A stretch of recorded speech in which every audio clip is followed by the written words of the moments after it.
Today is the introduction of British South Africa. South Africa was first entered by the Portuguese. And after the Portuguese, then came the Dutch. When the Dutch had reached South Africa, they settled in the land under a treaty with the so-called African tribes who were there. The treaty had let the Dutch live there to conduct business through trade. But it didn't come to a point where it was overpopulated with the Dutch population. They were only in small towns and small villages that they had. They were farmers. So they were called Boers. The word Boer means farmer. It didn't get out of hand until the British had arrived. Once the British had arrived and seen that the soil in South Africa was filled with gold and diamonds, the British did not want to share that with the Dutch. So the British first went to war with the Dutch. They went to war with the Dutch in South Africa. Numerous bloody wars where they shot back and forth at each other with guns and cannons. The British had came out on top of the outcome, where many Dutch had fled back to their country.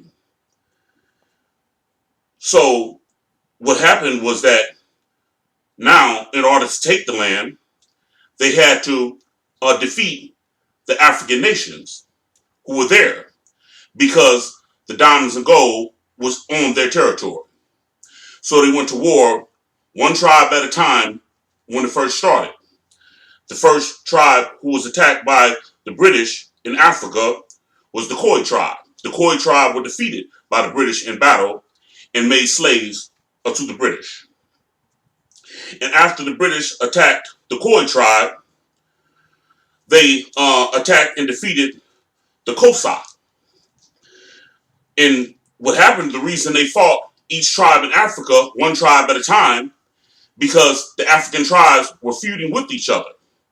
The Xhosa tried to tell the neighboring tribes around them in Africa that their country was being raided. The other African tribes did not believe them. The other African tribes had told the Xhosa that they're taking your land, not ours. They were not in unity. So therefore, it gave time for the British to recruit and set up their regiments in their fortresses that were fortified and bring in enough equipment and artillery to continue the invasion in South Africa. So they attacked the tribes one by one by exterminating many of the tribes. And by the defeat of the tribes, they had these tribesmen do all of the labor. I'm talking forced labor through slavery in South Africa. So the last tribe in Africa to be defeated was the Zulus. The Zulus were the strongest nation in South Africa. The reason the Zulus were the last tribe to come into contact in military warfare with the British was because the Zulus were more inland to the north. So in one particular war, the Zulus had attacked the British with 20,000 soldiers. The Zulus did not spare one man. They killed their cattle and their horses. But the Zulus, in the end, they were defeated. The reason the Zulus were defeated because the weapons that the Europeans fought with was built for long distance, which is cannons and guns. And those who were the African tribes who had lost also in war with them, the reason they had lost because the African weapons and weaponry was designed for close-up combat. It was not designed for long distance, which is a shield and a spear. Their shield was not thick enough to penetrate the bullets from the rifles of the British, nor was the shields thick enough to penetrate cannons. That to approach those who were British, many had fallen. I'm talking about slaughters.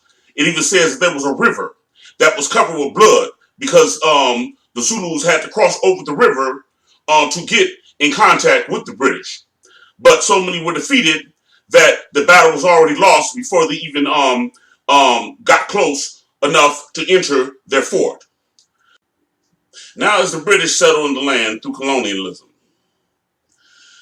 there was a time of an evangelist named Theophilus Shephstone. Theophilus Shephstone was of British descent.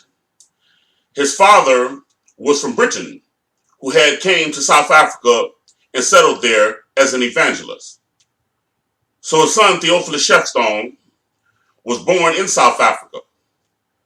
When Theophilus Shepstone became a man, he was also an evangelist to the nations and tribal villages in Africa. And his friend was the king of the Zulu. They were best friends. They had been friends since childhood.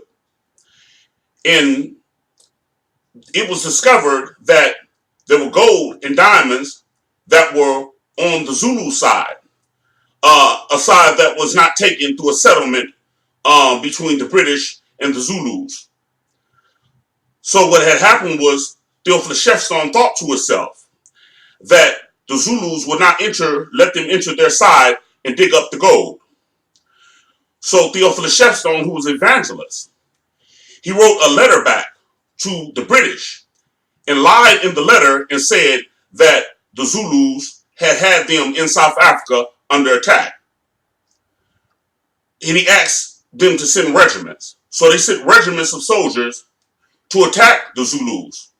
This is after the war had ended between the British and the Zulu. And the Zulus were pushed back further to give those who were colonialists enough time to dig up the gold that was on the Zulu side. They had also taken the king of the Zulus back to Britain. And he had won through the courts and was granted his freedom to return back to his country of South Africa. When the king of the Zulus had returned, Theophilus Shepstone came to welcome him back home and seat him on his throne. But Theophilus Shepstone, who was his friend, did not let him know that he was the one that was behind that attack. And Theophilus Shepstone was an evangelist. He would minister to the king, Christianity. He would minister to the Zulu people and other African tribes that were scattered throughout the land.